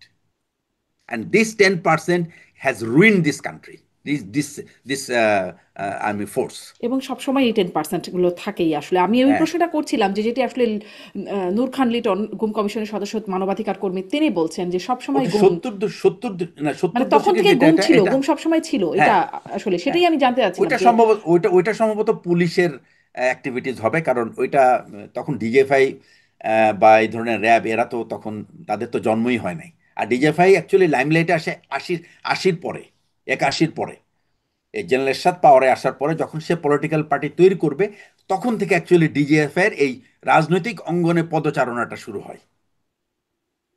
এবং খালি তাই না, এখানে এখানে ইউনিভার্সিটিতে যত রকম দুর্বৃত্তায়ন, এই যখন আমানুল্লাহ আমানরা যখন ঢাকা ভার্সিটিতে ছিল, এই যে মাহমুদুর রহমান মান্না বা ওনারা যখন ভিপি ছিলেন, জিএস ছিলেন, ওই সময়কার যে ছাত্র রাজনীতি, ওই ছাত্র রাজনীতিতে কিন্তু এই এই, আপনার ডিজিএফআই কিন্তু মানে deeply involved in Dhaka university. এবং তারা এটাকে এক ধরনের একটা কি বলবো আপনার সেন্সেশনাল ডিউটি মনে করতো এক সময়, উইচ ইজ অ্যাবসলিউটলি রং। এবং আমরা এখন বুঝি যে এটা কত বড় ভুল ছিল। এবং এই সংগঠনটাকে মানে ডিরেইল করার জন্য ওই কাজগুলি ছিল যথেষ্ট। হুম। আপনি বলছিলেন যে ১-১১ সময় থেকে ডিজিএফ আসলে অন্য লেভেলে তাদের যে তৎপরতা, এবং তখন আপনি বলছিলেন যে তখন আওয়ামী লীগ বুঝলো যে তাদেরকে আসলে ব্যবহার করা যেতে পারে, তারা অনেক কিছু পারে, তাদেরকে হাতে রাখা। আপনার বক্তব্য থেকে একটু সামারি করছিলাম। তো ডিজিএফআই এত কিছু পারে কেন? মানে তারা যা চায় করে ফেলতে পারে কেন? কারণ মানে তাদের আর তো কেউ পারে না, ডিজিএফআই পারে কেন? এটা পারার মেইন কারণ হলো যে ডিজিএফআই তো তারা তো পর্দার পেছনের ঘটনা গিয়ে বলতে পারে একবারে সর্বোচ্চ পর্যায়ে, রাষ্ট্রের সর্বোচ্চ এক্সিকিউটিভকে। বাকি কারো তো অ্যাক্সেস থাকে না। কেন এটা পুলিশ হলো প্রধান মেইন যেতে কারণ। পারেন সর্বোচ্চ ব্যক্তির কাছে? পুলিশ প্রধান তো আর অ্যাকচুয়ালি এই ধরনের বিষয়গুলি নিয়ে, আর পুলিশের তখন, এই জন্যই আমি বলছি যে পুলিশের অ্যাকচুয়ালি ওই ক্যাপাবিলিটিটা তখন গ্রো করে নাই। পুলিশের ক্যাপাবিলিটিটা গ্রো করেছে আফটার 2009। এই পুলিশের যে সার্ভেলেন্স সিস্টেম, পুলিশের যে মানে কি বলে আপনার আধুনিকায়ন, যেটা তাদেরকে অস্ত্র শস্ত্র, তাদের ক্যাপাবিলিটি, এটা রেইজ করা হয়েছে 2009 থেকে 2024-এর মধ্যে। এর মধ্যে এটার মেইন কারণটা হচ্ছে যে ইনকেস, আমার ধারণা এটা, ইনকেস যে আর্মি যদি কোনো সময়, আর আর্মিতে সে গুড ফোর্স, যেটা যেটা আমি বলি 90%, এই গুড ফোর্স কিন্তু is always tries to be honest and tries to be legal. তারা আইনের ভিতরে থেকে তাদের নিজের কাজ এবং কোনো রকম পক্ষপাতিত্ব করতে চায় না তারা। এটা কিন্তু তাদের নর্মাল সাইকি, ইভেন টুডে আপনি যাই বলেন না, এখনো কিন্তু তাই, এই সাইকিটা কিন্তু এরকমই, যে তারা এই এবং এই এই অংশটা আমি বলবো, মানে কিছু তো ডেফিনেট টপ সাইজ না, আমি বলবো যে ব্রিগেডিয়ার জেনারেল এন্ড নিচে যারা, এদের ভিতরে হলো এই 90% ইনভলভ, যে এরা কোনো রকম মানে অসৎ কাজে তাদেরকে নিজেদেরকে জড়াতে চায় না। তারা এটাকে একটা সত্যিকার অর্থে একটা পেশা হিসেবে বেছে নিচ্ছে এবং দায়িত্ব হিসেবে বেছে নেয়। কিন্তু বাকি যারা থাকে তাদের মানে অ্যাক্সেস তো যেহেতু গভর্নমেন্টের কাছে থাকে, সুতরাং তারা সেই বেনিফিটটা নিতে পারে এবং তাদের প্রতিবেদনের উপর ভিত্তি করে এই 80%-এর বা 90%-এর ভাগ্য নির্ধারিত হয়। সুতরাং এই জন্যই তারা পাওয়ারফুল। জি। এবং এখন আপনি যদি হিসাব নেন, আমি কিছুদিন আগে আমি একটা একটা কথা প্রসঙ্গে জেনেছি যে বাংলাদেশ সেনাবাহিনীতে যে সার্ভিং মেজর জেনারেল আছে, এদের মধ্যে সম্ভবত 70% comes from intelligence background. That means what, যে ওই যে 80%, 90% থেকে আসছে মাত্র 30%, আর 10% থেকে আসছে 30%, 70%, এই হলো অবস্থা। এই জন্যই তারা তাদের মানে ডিজিএফআইতে যারা যায় বা এই ধরনের গোয়েন্দাতে যারা যায়, তাদের সাকসেস রেট হলো 100% ধরা হয়। তাহলে কি এই 70%ই সমস্যাযুক্ত বা মানে নানাভাবে দুষ্ট চক্রের মধ্যে পড়ে? আহ, এবং আমি বলবো যে এই এই সংগঠনটাকে এভাবে নষ্ট করে দেওয়ার পিছনে অবশ্যই এই 70% ইজ ইনভলভ। জি, মানে তাহলে তারাই যদি নেতৃত্বে যান তাহলে তো একটা চিন্তার বিষয় থাকতেই পারে বটেই। একটু এই প্রসঙ্গেও আসি যে খুব গুজব ছড়ানো হলো যে কু হয়ে যাচ্ছে একটা ৪৬ ব্রিগেডের ৮টা এপিসি ১৬ মানে ৮টা এপিসির মুভমেন্ট হচ্ছে, অনেক রকম ব্যাপার স্যাপার ঘটে যাচ্ছে, অনেক রকম সারা রাত ধরে একটা গুজবের ব্যাপার স্যাপার ঘটলো, কিন্তু পরে দেখা গেল আসলে এটা স্বাভাবিক বিষয় ছিল, সাধারণ ব্যাপার ছিল, এটার এরকম কোনো কুয়ের ব্যাপার ছিল না। একটু আপনার কাছ থেকে এই প্রসঙ্গে আপনি কি হয়তো কিছু বলতে চাচ্ছিলেন শুনি। আর সাথে সাথে এটাও প্রশ্ন করি যে এই যে আমরা শুনলাম জেনারেল হাকিমুজ্জামানের কাছ থেকে যে মোরাল আসলেই মোরালে এফেক্ট হচ্ছে, মোরাল ক্ষতিগ্রস্ত হচ্ছে, কুয়ের কোনো ব্যাপার স্যাপার কি বা এটার জন্ম নিতে পারে কিনা এরকম মোরাল এফেক্টেড অবস্থায় থাকা সেনাবাহিনীর মধ্যে, এটা কি খুব অস্বাভাবিক কিনা? প্রথম কথা হচ্ছে যে সেনাবাহিনী দ্বারা এই অবস্থায় এটা একটা, আমি বলবো 90%, 95% ইম্পসিবল। কারণ সেনাবাহিনীতে সেনাবাহিনী কিন্তু সেনাবাহিনীর যে এখন এডুকেশন সিস্টেম, অফিসারদের যে education system, right from the BMA days up to becoming A matured officer, এই লেভেল পর্যন্ত যে শিক্ষার যে একটা তাদের যে পরিকল্পনা করে তাদেরকে তাদেরকে তৈরি করা হয়, এর ভিতরে কিন্তু আহ, তারা এই এই এই এই কুর বা এরকম সামরিক আইন জারির কোনো লেসন তাদেরকে দেওয়া হয় না, বা এটার তার সুযোগও তাদের নাই। কারণ তাদেরকে যা শেখানো হয় সেটা হলো একটা হলো আধুনিক আধুনিক সমর কৌশল এবং আধুনিক রাষ্ট্রবিজ্ঞানের চিন্তা ভাবনা, যেটা সেটা। এবং আমরা কিন্তু আমি মনে করি আমি এটুকু বলতে পারি যে সেনাবাহিনীর একজন প্রাক্তন অফিসার হিসেবে সেনাবাহিনীর যে শিক্ষা ব্যবস্থা, এটা খুবই আহ, খুবই আমি বলবো যে আহ, এটা কি, মানে খুবই মডার্ন এবং জি, খুবই প্রোগ্রেসিভ। যতই মানে মডার্ন বা দারুণ রকমের শিক্ষা ব্যবস্থা হোক, কিন্তু কু তো সেনাবাহিনীতেই হয়। মানে যে না, কুয়ের এটা কথাটা অনেক আসলে অনেক ইটস এ সেনাবাহিনীর কাছ থেকে ইটস জানি, এ অতীতে হিস্ট্রি আমাদের নাও। কুয়ের ওইটা নজির আছে। ওইটা ওইটা ওই হলো এখন বাংলাদেশের হলো ইজ ইন দ্য মিউজিয়াম। আমি মনে করি যে there is no scope of doing তবে একটা জিনিস কি, যে সেনাবাহিনীর যে যারা সিনিয়র লেভেলে থাকে, বিশেষ করে দ্য টপ মোস্ট পজিশন, তারা কিন্তু এটা কিন্তু বলাই হয় they are subservient to the political leadership. এই যে সাবসার্ভিয়েন্ট কথাটা কিন্তু basically it's not like you are my servant. অনেক রাজনীতিবিদদের বলতে শুনি যে he is servant. Well, he is servant, but he is servant of the public, not yours, not the political. Political পার্টিরা মনে করে এরা আমাদের চাকর, but actually the military officers are the public servant. They are for the country, they are for the state, they are for the institution, not for any individual. এই জিনিসটা যদি মনে রাখতো মিলিটারি লিডাররা, তাহলে জি, আজকে আমরা এই অবস্থায় জি, থাকতাম এই না। অবস্থা এটা তো আর আসলে কেউ মনে রাখে না, সেটা তো একটা ব্যাপার, সেটা তো পরীক্ষিত মানে নিশ্চিত ব্যাপার। কিন্তু আপনি বলছিলেন কু মিউজিয়ামে চলে গেছে, কুয়ের সম্ভাবনা নাই, কিন্তু 70% আপনি যেটি বলছিলেন যে তারা আসলে ডিজিএফআই এর ব্যাকগ্রাউন্ড থেকে মেজর জেনারেল প্রমোশন এসেছেন, যদি তাদের সমস্যাযুক্ত ব্যাকগ্রাউন্ড থাকে, নেতৃত্বে পর্যায়ে যদি এরকম অবস্থায় চলে যায়, তাহলে এটা এত মিউজিয়ামে যাওয়ার মতো অবস্থা কেন বা এত অসম্ভব কেন মনে হয়? এটা কারণটা হলো যারা এই মানে এক্সিকিউট করবে, they are not interested to do it. So it is, এবং এই কারণেই যে 5ই আগস্টের যে army had to give their message that we are not going to fire. আমি শুধু আরেকটা জিনিস বলি, আহ, এই এইখানে যে এই যে বিমান টিমান নিয়ে যে যে সমস্ত আপনারা শুনেন যে হেলিকপ্টারে বোমা গুলি করা হয়েছে, হচ্ছে বিমান বাহিনীর হেলিকপ্টারকে কিন্তু ব্যবহার করতে পারে নাই। কারণ বিমান বাহিনী প্রধান স্পষ্ট বলে দিয়েছিল যে আমাদের আমাদের হেলিকপ্টার এবং গুলি is not for our people, দেশের মানুষের জন্য না, এটা শত্রুকে মারার জন্য। আর I don't find any enemy within my own people. So এই এই যে কথাটা, এটা কিন্তু পুরো জিনিসটাকে কিন্তু একেবারে উল্টিয়ে দিয়েছে।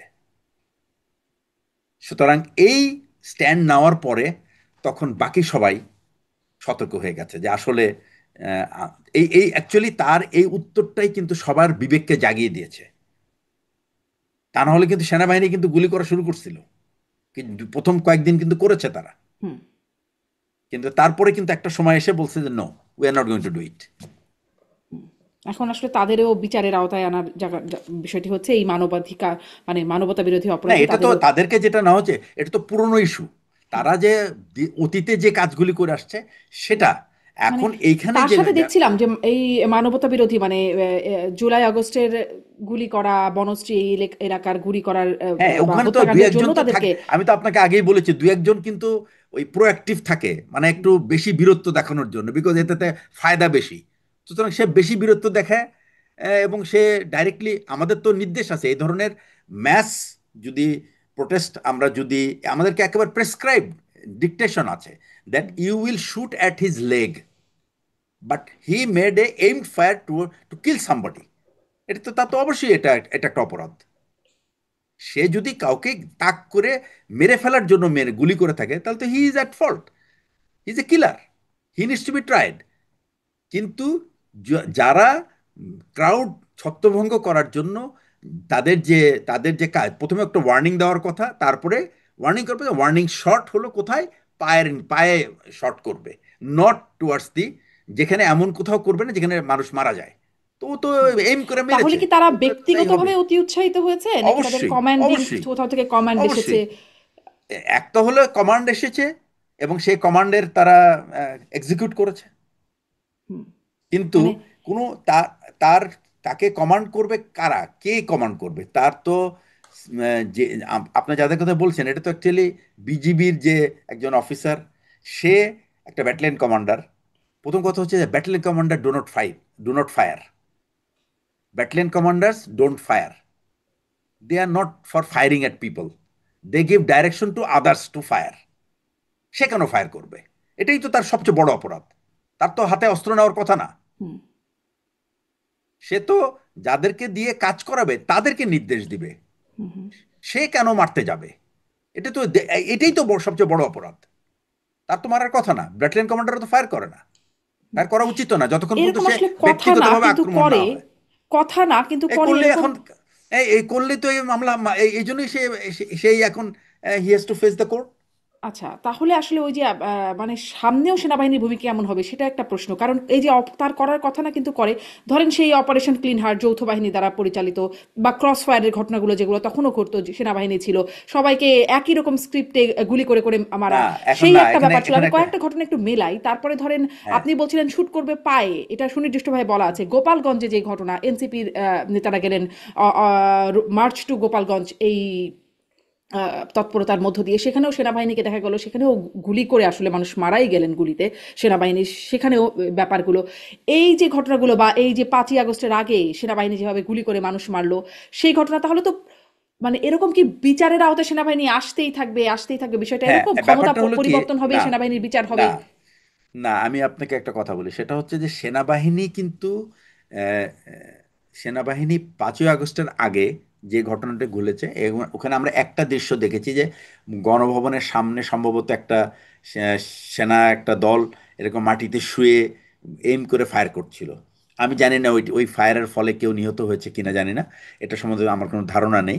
বাট আমি যতটুকু বুঝি যে গোপালগঞ্জের কথাটা কিন্তু, ব্যাপারটা কিন্তু পুরাই পুরাই প্রভোকেটিভ। এটাতে যেমন মিলিটারি প্রথমে একটু লিনিয়েন্স ছিল এবং সেই সুযোগে তারা এই কাজগুলি করেছে। আর হচ্ছে যে এনসিপি তো এই তাদের এই যাত্রাটাই ছিল প্রভোকেটিভ। তারা নে- মানে প্রয়োজনীয় প্রিপারেশন নিয়ে যায় নাই, বা তারা তাদের নিশ্চয়ই কোথাও কোথাও না কোনো কোথাও কোনো কোনো গ্যাপ ছিল এই আদেশ নির্দেশে, যার কারণে এই পরিস্থিতি হয়েছে। আর আচ্ছা, পলিটিক্যাল পার্টি যে আমাদের দেশে দেখেন আপনি, পলিটিক্যাল পার্টির যে, আমাদের তো আশেপাশের দেশও আছে, সেখানেও তো ভায়োলেন্স আছে, পলিটিক্সে ভায়োলেন্স নাই তা না, কিন্তু এটা একটা এভরিডে ভায়োলেন্স না কিন্তু। আমাদের দেশের কিন্তু পুরো ব্যাপারটাই হয়েছে সব কিছুতেই একটা ভায়োলেন্সের একটা, মানে ভায়োলেন্স দেখাতেই হবে। এটা না হলে কি আর মানে এটা তো আর প্রোগ্রাম হলো না, এটা তো আর পলিটিক্যাল প্রোগ্রাম হলো না। এই যে একটা মানসিকতা রাজনৈতিক নেতৃবৃন্দ থেকে, এটা কিন্তু আস্তে আস্তে তারা কিন্তু তাদের পরবর্তী প্রজন্মকে কিন্তু আহ, ছড়িয়ে দিয়েছে যে এরকম সুপার অ্যাক্টিভ বা এই ধরনের কোনো এখানে যদি কোনো গন্ডগোল না হয় বা কোনো যদি অতিরিক্ত কিছু না করা হয়, রক্তাক্ত কিছু না হয়, তাহলে কিন্তু এটার প্রোগ্রাম হলো না, এটা নিয়ে কেউ শুনবে না। এটা হলো এক, এটা যেমন একদিক। আর যাদের এটা শোনার কথা তারা কিন্তু সময় মতো শোনে না। তারা কিন্তু নিজের থেকে খুঁজে বের করে না যে একটা মানুষ আন্দোলন করছে, আচ্ছা শুনি তার ব্যাপারটা কি, তার ভিতরে কি যৌক্তিক কিছু আছে কি আছে না। এই মানসিকতাটা কিন্তু আমাদের যারা রাষ্ট্র চালায় তাদের ভিতরে কিন্তু আপনি দেখেন গত এই 1 বছরে তারা কি কখনো চেষ্টা করেছে হুম। যে যারা দাবি দাওয়া করছে তাদের কথা শোনার জন্য কি কোনো অ্যারেঞ্জমেন্ট করেছে? জি, করে নাই কিন্তু। মানে সেটি রাষ্ট্রযন্ত্র বা রাষ্ট্র যারা চালায় তাদের মানে অনেক বড় মাপের মানুষের কথা। কিন্তু সেনাবাহিনীর কথা আমি যেটা জিজ্ঞাসা করছিলাম, তাহলে কি মানে আমি এটা প্রশ্ন করছিলাম যে ধরেন গোপালগঞ্জের যে ঘটনা ঘটলো বা ধরেন গোপালগঞ্জের ঘটনাটাই যদি বলি, যে সেটিও কি আসলে মানবতা বিরোধী অপরাধে সামনে ট্রায়াল হতে পারে? এটা ওইটা কিন্তু তখন ওইটা কিন্তু মানবতা অপরাধের আওতায় না। হত্যা। কারণ ওইটা হত্যা। একটা, না হত্যা তো অ্যাকচুয়ালি হচ্ছে কি, ওটা তো আপনার একটা আন্দোলনকে মানে তারা তো ভ্যান্ডালিজম করছিল, কারণ হুম। তারা কিন্তু প্রথমে এসে কিন্তু, এবং বিনা কারণে কোনো উস্কানি ছিল না। কারণ না, 5ই আগস্টের উস্কানি তো পরে আপনি কিন্তু বলছিলেন যে উস্কানি তো ছিল, শুরু থেকেই উস্কানি ছিল। উস্কানি তো হলো, উস্কানি তো ছিল যে যারা নাকি ওখানে একটা উদ্দেশ্য নিয়ে করছে তারা করছিল, এবং তারা তো ধরা পড়েছে, তাদের অস্ত্রপাতি তাদের কাছে ছিল। আমার মনে হয় গোপালগঞ্জের ইস্যুটা is totally different, it is not like other. তাহলে কিন্তু এটাই আমি যদি আসলে এই হতো, জন্যই প্রশ্নটা করছি, পরবর্তীতে এমন হবে না তো? আইনের যেমন একরকম উদ্দেশ্য যেটি দেখতে চাচ্ছে, সেরকম উদ্দেশ্য বাস্তবায়নের জন্য মানে না আইনজ্ঞরা এটা ব্যাপারটা এটা হলো কি, ব্যাখ্যা আপনি করছেন। আমি একটু এই প্রশ্ন জন্যই করি, এই জন্যই প্রশ্নটা মানব, একটু করি, না, কারণ যে হ্যাঁ আইনজ্ঞরা যেভাবে বলেন, ব্যাখ্যা করছেন যে ও যেই সরি। কাঙ্ক্ষিত মানে উদ্দেশ্য সেটি বাস্তবায়নের জন্যই আইনটা পরিবর্তন করে ফেলা হলো। একদম যে চাকরিরত থাকতে পারবেন না, মানে চাকরি থেকে তাকে সরিয়ে দিতে হবে অভিযোগ দায়ের হওয়ার সাথে সাথে। এরকম আইনের টুকটাক পরিবর্তন বা অপরিবর্তিত রেখেই একই রকম ভাবে পরবর্তীতে এদেরও বিচারের আওতায় আনা হবে, এমন কি হতে পারে না, যেহেতু হ্যাঁ এখন এটা হচ্ছে? না, এটা এটা এটা এটা সম্ভাবনা কম এই কারণে যে এই মামলাটা যখন হবে, হওয়ার পরে কিন্তু যদি এটা আইসিটি কোর্টে হয়, তাহলে কিন্তু তখন কিন্তু যদি কোর্ট মামলাটা নেয়, নেওয়ার পরে কিন্তু প্রথমে কিন্তু তদন্ত হবে। এই যে মামলাটায় যে আজকে যে যে দুটো ঘটনার কারণে এত আলোচনা হচ্ছে চারিদিকে, এই মামলাটা কিন্তু হয়েছে, হওয়ার পরে কিন্তু একটা আহ, মানে একটা অনেক বড় তদন্ত, অনেক অনেক দিন ধরে কিন্তু তদন্ত হয়েছে, এবং এই সমস্ত অফিসারদের কিন্তু বারবার কিন্তু কোর্টে ডাকা হয়েছিল, হুম। আইসিটি কোর্টে ডাকা হয়েছিল, এবং তাদের কাছ থেকে বক্তব্য শোনা হয়েছে, তাদের ইনভেস্টিগেশন অফিসাররা তাদের সাথে কথা বলেছে, এবং বিভিন্ন সাক্ষ্য প্রমাণ নিয়েছে। তারপরে কিন্তু তাদের বিরুদ্ধে ব্যবস্থা গ্রহণের কাজ শুরু হয়েছে। তার মানে আইসিটির মামলাটা কিন্তু অন্য সব মামলা থেকে কিন্তু একটু আলাদা। এইখানে সেই কোর্ট প্রথমে তদন্ত করে যদি দেখে যে এই মামলার সত্যতা আছে এবং যাদের ইনভলভমেন্ট আছে তাদের ব্যাপারে তারা যুক্তি প্রমাণ, যে তারা প্রমাণ পেয়েছে, তখনই কিন্তু তাদের বিরুদ্ধে গ্রেপ্তারি পরোয়ানা বা তাদের বিরুদ্ধে মানে সত্যিকার অভিযোগ চার্জশিট দাখিল করা হয়। তার আগে কিন্তু না। কারণ চার্জশিট দাখিল না হলে কিন্তু তাকে ওই গ্রেপ্তারি পরোয়ানাও হবে না এবং তাকে আনাও হবে না কোর্টে। হুম। তো জি। গোপালগঞ্জের যে মানে ব্যাপারটা গ্রেপ্তারি সেটা, পরোয়ানাটা তো আসে একটা চার্জশিট হবে যখন। চার্জশিট তো যেকোনো মামলাতেই যখন অভিযোগ একটা প্রাইমারি ভাবে কনভিন্সড হয় যে অভিযোগের সত্যতা আছে, তখনই তো চার্জশিটটা হয়, তাছাড়া তো আসলে হ্যাঁ এই ফাইনাল প্রাইমারি রিপোর্ট হয়ে যায়। কনভিন্সের ব্যাপারটা শুধু এটা হলো কি, এটা অনেকে বলে যে শুধুমাত্র না, মানে সাধারণ দৃষ্টি থেকে না, এটা কিন্তু একটা অনুসন্ধান করা হয়েছে, অনুসন্ধানের প্রেক্ষিতে কিন্তু এটা আসে এই তো বাকি ঘটনাটার সাথে। সব মামলাতেই তো বাকি, অনুসন্ধান করা হয়, হয় নাকি? হ্যাঁ হবে, অনুসন্ধান না করে হবে। চার্জশিট হয়? হওয়ার পরে যদি প্রমাণিত হয়, হওয়ার পরে যদি প্রমাণিত হয় যে সেখানে এক্সেসিভ ফোর্স করা হয়েছে বা এটা ইচ্ছাকৃতভাবে করা হুম। হয়েছে, তখন তাকে তাকে তার তাকে তার আইনের আওতায় আসবেই। হুম। কিন্তু আমি মনে করি না যে এই কারণে সেনাবাহিনীর অন্যান্য দায়িত্ব, তার আগে আমি একটা কথা বলি, সেটা হচ্ছে যে সেনাবাহিনী কিন্তু আসলে এই ধরনের ইন্টারনাল এই এই সমস্ত মব কন্ট্রোলের দায়িত্ব সেনাবাহিনীর না। সেনাবাহিনী is not trained for that. সেনাবাহিনী is trained for fighting war in the against the military, against the foreign enemy. আমাদেরকে কেন এখানে ব্যবহার করা হয় বা সেনাবাহিনীকে কেন ব্যবহার করতে হয়, আর সেনাবাহিনী বা কেন এটাকে মেনে নেয়? সেনাবাহিনী তো মানাই উচিত না সে তো। আমার কথা হচ্ছে যে সেনাবাহিনীকে যদি এই কাজটা করতে হতো, সেনাবাহিনীর যে অরিজিনাল কাজ সেটা কে করবে? সেটা তো আর পুলিশ করতে পারবে না, সেটা তো সাধারণ মানুষ করতে পারবে না, সেটা তো আনসার করতে পারবে না, ওটা তো আর্মি কি করতে হবে? তাহলে আর্মি আসলে তার কোন কাজে সে ফোকাস করবে সেটা তাকে বলতে হবে আগে। এই বলাটার যে সাহস, সেনাবাহিনী তো আমি মনে করি সব প্রণোদিত হয়ে গেছে, এটা উচিতই হয় নাই যাওয়া। তাদের বলা উচিত ছিল we are not here for this reason, sorry we cannot do this job. কেন এবার এটা অলরেডি দেখো বলারও একটা, ম্যাজিস্ট্রেসি পাওয়ার দিয়ে তাদেরকে তো রাস্তায় মানে মাঠে নামানো আছে। Which is not right. Absolutely not right. আমি এটা মোটেই সমর্থন করি না। আমার কথা হচ্ছে যে পুলিশ, বাংলাদেশ পুলিশ আছে না, পুলিশের যদি 1 লাখ লোক দিয়ে যদি না হয়, তা আরো 50,000 নিক। তারা নেয় নাই কেন? তারা 1 বছরে কোনো রিক্রুটমেন্ট করে নাই কেন? কারণ আপনি জানেন এই রিক্রুটমেন্ট টিক্রুটমেন্ট সব এনাদেরকে করতে দেয় নাই, কারণ এটার মধ্যে অনেক ব্যবসা আছে। সেই জন্য রাজনৈতিক দলরা চায় না যে ভাই পুলিশ এখন নিয়োগ হোক। এগুলো নিয়োগ টিয়োগ তো অনেক ব্যবসা বাণিজ্যের ব্যাপার। এগুলো এখন কেন নিয়োগ হবে? তাহলে তো হয়তো ব্যবসা পাবে না, তারা অন্য কেউ নিয়ে যাবে। এটাই হলো আসল কথা। মানে ব্যবসাটা তার ও জন্য ও না করে পুলিশকে আমি করি, আমি না করে সে করুক, এই হ্যাঁ একটা হ্যাঁ এই রাইট। একটা ব্যবস্থায় এই একটা ব্যবস্থায় রয়ে গেল। একটু এখানেও আসি যে 25শে ফেব্রুয়ারি এবছরই সেনাপ্রধান বলেছিলেন যে পুলিশের কথা আপনি বলছিলেন, তাই প্রসঙ্গটা আনছি যে পুলিশ কাজ করছে না কারণ তাদের অনেক সদস্য জেলে, RAB, BGB, DGFI, NSI panic, বিভিন্ন দোষীদের বিচারের আওতায় বিভিন্ন দোষারোপ, গুম, খুন ইত্যাদি তদন্ত চলছে। অবশ্যই দোষীদের বিচারের আওতায় আনতে হবে, কিন্তু এমনভাবে কাজটা করতে হবে যেন এই অর্গানাইজেশনগুলো আন্ডারমাইন্ড না হয়। এই অর্গানাইজেশনগুলোকে আন্ডারমাইন্ড করে যদি মনে করেন দেশে আইন শৃঙ্খলা, শান্তি শৃঙ্খলা বিরাজ করবে, আপনারা সবাই শান্তিতে থাকবেন, সেটা সম্ভব না। আমি আপনাদের পরিষ্কার করে বলে দিচ্ছি। আমি কোট করলাম সেনাপ্রধানকে 25শে ফেব্রুয়ারির আচ্ছা, বক্তব্য। এখন আমি আপনাকে বলি যে আন্ডারমাইনটি উত্তর। করা হলো এই প্রক্রিয়ার মাধ্যমে। না, আন্ডারমাইন করা হয়নি। এটা সেনাবাহিনী কমপ্লিটলি একটা মিসকোট করেছেন। I do not agree with his his his this part. সেনাবাহিনীতে যখন 25শে ফেব্রুয়ারি যখন হলো, উনি যখন এই কথাটা বললেন, 25শে ফেব্রুয়ারি মানে কি, তখন অলরেডি কিন্তু 6 মাস পার হয়ে গেছে। হুম, বাংলাদেশের সরকার, তারা যদি মনে করে যে তাদের পুলিশ বাহিনীতে অনেক অপরাধী আছে এবং অনেকে পলাতক আছে, তাদের জন্য সময় হলো সেই 90 দিন। এরপরে কিন্তু তারা রিক্রুটিং করে করে সরাসরি তারা নতুন লোক নিয়োগ দিতে পারতো। তা না হলেও বাংলাদেশে 10 লক্ষ আনসার আছে, এবং হুম, এই আনসাররা কিন্তু ভেরি ওয়েল আর্ন। এদের ব্যাটালিয়ন আছে আমার সম্ভবত 30 বা 35টা ব্যাটালিয়ন আছে। এবং এই সমস্ত আনসার ব্যাটালিয়নকে নিয়ে আমি ব্যক্তিগতভাবে সেনাবাহিনী এবং হিলট্র্যাক্সে আমরা অনেক অপারেশন করেছি, এবং তারা যথেষ্ট মানে যোগ্য এই সমস্ত কাজের জন্য। এবং তাদেরকে দরকার হলে একটা ক্র্যাশ প্রোগ্রামে বাংলাদেশের বিভিন্ন জায়গায় বা পুলিশের যত ট্রেনিং সেন্টার আছে সেই সমস্ত ট্রেনিং সেন্টারে তাদেরকে ট্রেনিং দিয়ে তারা জি, পুলিশে আত্মীকরণ করতে জি। পারতো, তাহলে করে একটু এই সংক্ষিপ্ত করি সমস্যা। বিষয়টাকে। তাহলে কি আপনি মনে করেন যে এটি সরকারের ভুল সিদ্ধান্ত, সেনাবাহিনীকে ম্যাজিস্ট্রেটের পাওয়ার অবশ্যই দেওয়া এবং অবশ্যই সেনাবাহিনীর মেনে নেওয়া এটি? আমি এটাকে অবশ্যই ভুল সিদ্ধান্ত মনে করি। সেনাবাহিনীর এই দায়িত্ব এখন কি হয়েছে জানেন?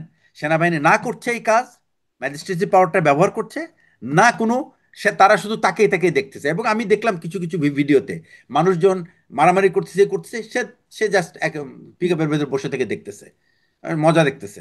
এটা তো this is not a, police তো এইভাবে একটা একটা আর আরেকটা জিনিস আমি আপনাকে বলি, রাষ্ট্র যখন দেখে যে এইরকম অনাচার মানুষের ভিতর চলছে, রাষ্ট্রের কিন্তু একটা দায়িত্ব আছে সব লেভেলের মানুষকে এডুকেট করা, how not to be violent.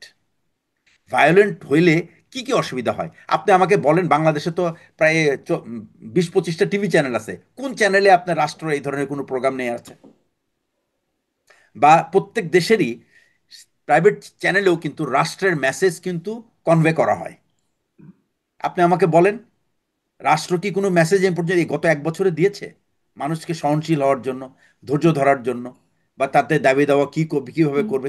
ওই না, একদিনের মানে একটা প্রেস এটা তো করে শেষ। নানান রকম বিবৃতি দিয়ে বলা হয়েছে বিভিন্ন সময়, কিন্তু এই বিবৃতিতে তো আর বিবৃতি দিয়ে কাজ কাজ হয়নি। হয় না। বিবৃতি কাজ হচ্ছে, তার মানে বিবৃতি যদি কাজ না হয়, তাহলে তাকে তো চিন্তা করতে হবে যে কি করলে কাজটা হয়। হুম, জি। মানে তারা যে চিন্তাটা করেছিল সেটি খুব ইফেক্টিভ না, এবং সেটি অযৌক্তিক বা অনুচিত হয়েছে বলে আপনি মনে করছেন, মানে সেনাবাহিনীকে ম্যাজিস্ট্রেসি পাওয়ার হুম দেয়া। হুম আমি আর একটা একটু ছোট করে দুটো বিষয় একটু শুনে নিই। এই যে নূরের উপর নুরুল হক নূরের উপরে তখনও আমরা দেখলাম সেনাবাহিনীর সদস্যকে তাকে বেদম প্রহার করতে, তারপরে একটা তদন্ত কমিটিও গঠন হলো, বিচার বিভাগীয় তদন্ত কমিটি, সেটিও একরকম, সেটিরও মানে রিপোর্টটি একরকম লাপাত্তাই, তা সেটাও দেখা যাচ্ছে না, জানা যাচ্ছে না কি হচ্ছে সেখানে। সেনাবাহিনী তখন একটা বিবৃতি দিয়েছিল আইএসপিআর, তখনও সেই ঘটনাটা কেন ঘটেছে তার পক্ষে জাস্টিফিকেশন সেনাবাহিনী দিয়েছে। মানে এটিও কি ব্যবস্থা নেবার মতো একটা বিষয় না, নূরকে যেভাবে পেটানো হলো? এখানে আমি প্রথম কথায় আসি। সেনাবাহিনীর যদি কোনো পলিটিক্যাল উইল থাকে বা পলিটিক্যাল ডিজায়ার, যে কোন পার্টি আসুক না আসুক, কে আসলে ভালো হয়, কেমন, দ্য মোমেন্ট সেনাবাহিনীর নেতৃত্বের মধ্যে মগজে এই জিনিসটা ঢুকে যায়, ফ্রম দেন অনওয়ার্ডস সে morally he does not deserve to be on that stage, on that particular post. Military leaders are not to expose their political desire, যদি থাকেও কিছু মনে মনে এটা লুকিয়ে রাখার কথা। কিন্তু সেনাবাহিনীর দেখবেন আজকাল বিভিন্ন রকম বক্তব্য এবং বিভিন্ন রকম অ্যাকশনস, এটা কিন্তু খুব রিফ্লেক্ট করে যে তারা কি চায়, তাদের মনের কি খায়েশ, এটা কিন্তু এখানে বোঝা আসলে যায়। তাদের কি মনের খাস বের হলো নূরকে পেটানোর মধ্য দিয়ে? বিভিন্ন রকম মনের খায়েশ আছে। যেমন? যেমন আপনি দেখলেন তো কিছুদিন আগে আপনার ওই যে দুই এনসিপির দুইজন নেতা, তারা বলল যে এরকম তাদেরকে ডেকে এটা নিয়ে তো অনেক দিন হইচই হলো যে আওয়ামী লীগকে তোমরা ইনক্লুসিভ ইলেকশন করো। তো এই ডিফাইন করো। ইনক্লুসিভ ইলেকশন, আমার পয়েন্টটা হচ্ছে যে সেনাবাহিনী একটা রাষ্ট্রের নিরাপত্তা বাহিনী, এবং তার যে কোনো কথা it has an impact.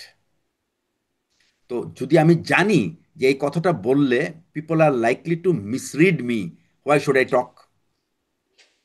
I keep mum. Hmm. আমি কেন একজন একটা ইন্ডিভিজুয়ালকে, রাজনৈতিক নেতাকে ডেকে আমি তার সাথে গল্প, আমার তো, আই হ্যাভ নো, আমার তো কোনো, I have no business with him. My business with the government, not with political party. Hmm. বাংলাদেশের সেনাবাহিনীকে এই পলিটিক্যাল পার্টির সাথে আলাপ আলোচনা, দেখা সাক্ষাৎ, এইটা বাদ দিতে হবে। এটা যদি বাদ না দিতে পারে, তাহলে এটা সব সময়, এর গায়ে কিন্তু সব সময় আপনি না চাইলেও দেখবেন যে গায়ে একটা নোংরা লেগে যাবে। হুম।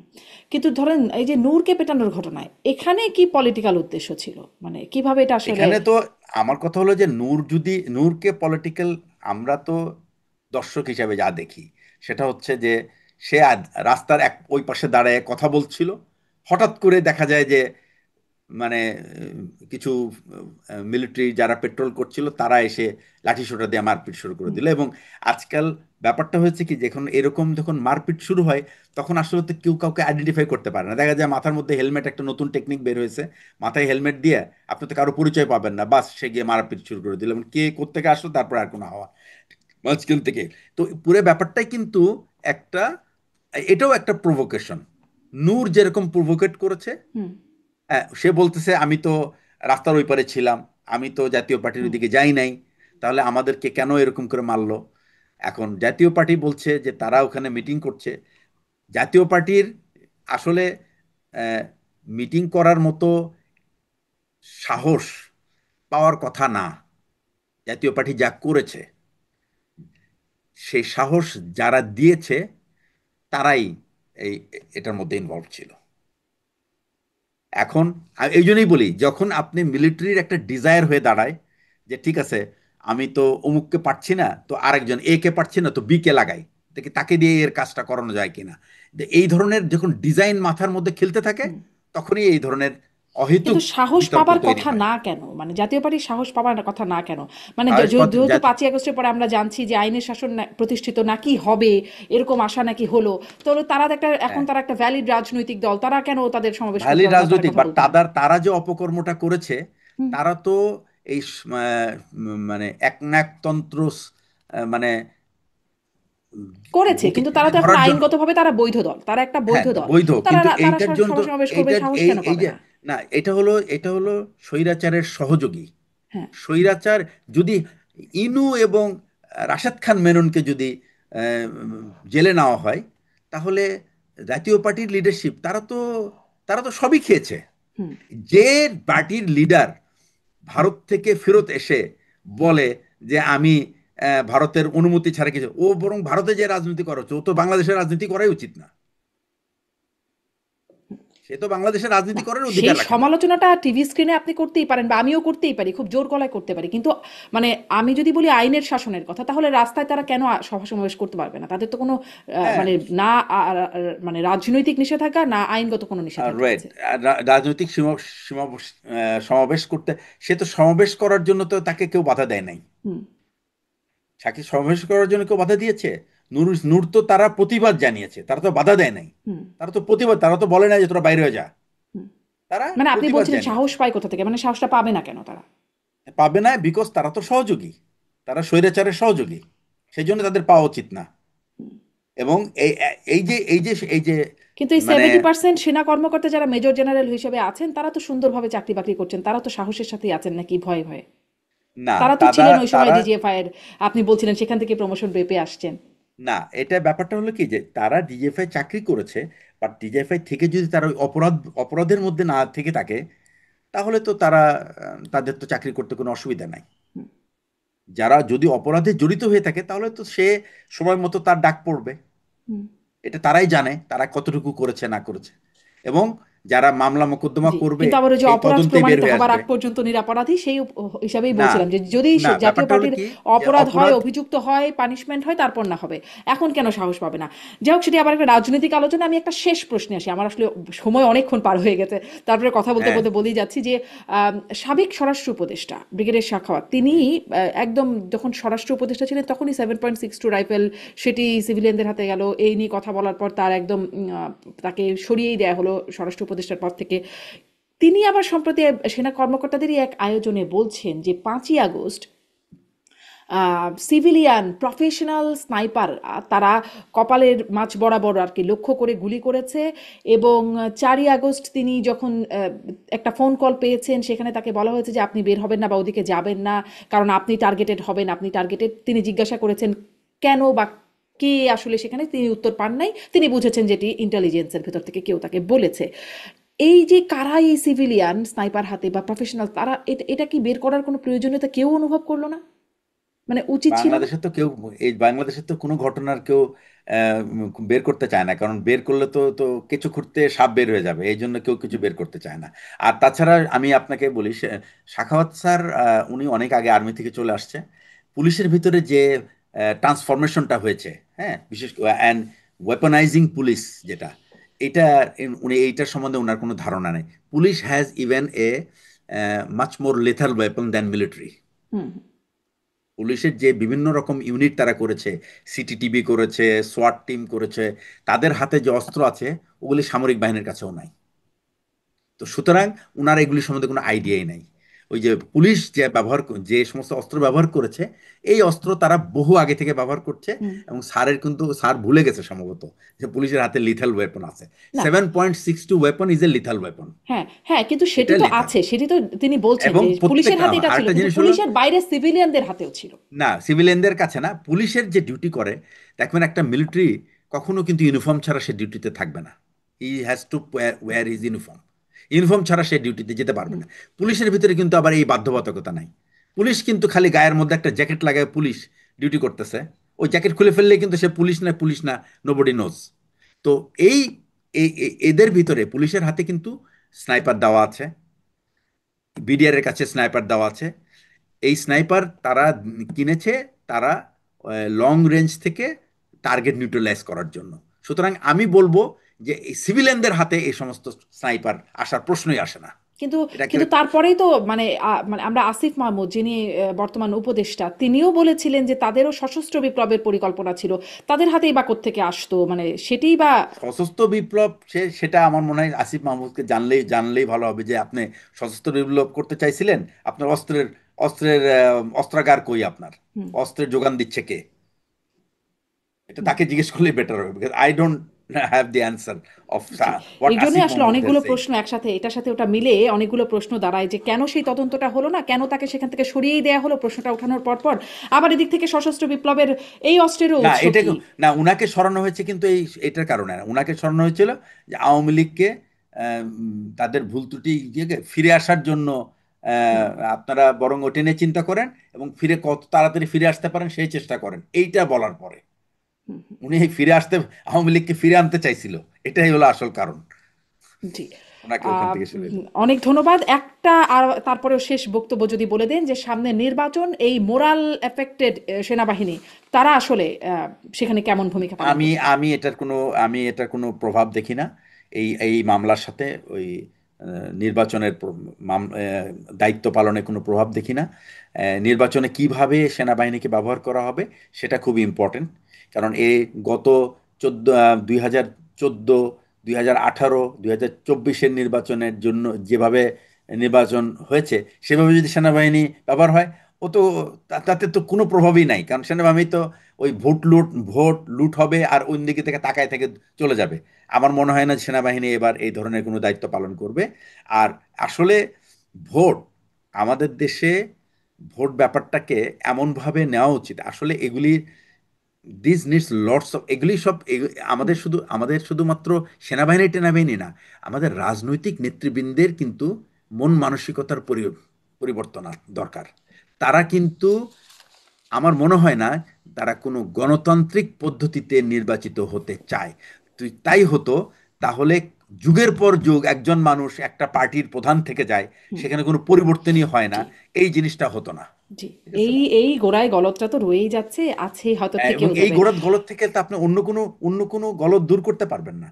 হুম, প্রথম কথা আমি আপনাকে আরেকটা কথা বলি, সেটা সেটা হচ্ছে যে আমি বলবো, আপনি দেখে খেয়াল করে দেখেন, সংস্কার কমিশনে 6 মাস লাগলো কিন্তু এই কোনো একটা জিনিস জিনিস আহ, ইয়ে করতে। এর এর মূল কারণ কি জানেন? অবিশ্বাস। কিন্তু রাজনীতিবিদরা কোনোদিন আয়নার সামনে দাঁড়ায় নিজেকে প্রশ্ন করে নেই, ভাই আমাকে কেন অবিশ্বাস করে মানুষ, আমার কি সমস্যা? এই প্রশ্নটা যদি করতো নিজেকে, তাহলে কিন্তু সে উত্তরটা পেয়ে যেত। হুম, তাকে কেন অবিশ্বাস করে? বিকজ সে তার ওয়াদা কখনো কোথাও রাখে না, এই জি। জন্যই তাকে অবিশ্বাস করে। তাকে অবিশ্বাস করে, তারা নিজেরাও নিজেদেরকে কোনোভাবেই বিশ্বাস করে যে না। অন্যকে দিয়ে নির্বাচন করাতে হয়, নিজে থাকলে গরমিল করবে ইত্যাদি রকম ব্যাপার-স্যাপার হ্যাঁ, রয়ে হ্যাঁ। যায়। সো আমাদের রাজনীতিকদের বিশ্বাস করা আসলে জনগণ কেন, তারা নিজেদের এই নিজেদের এই মধ্যে এটা বুঝে নেয়। এটা এই এই ধন্যবাদ, পরিবর্তন আজকের মতো হবে শেষ না। করি।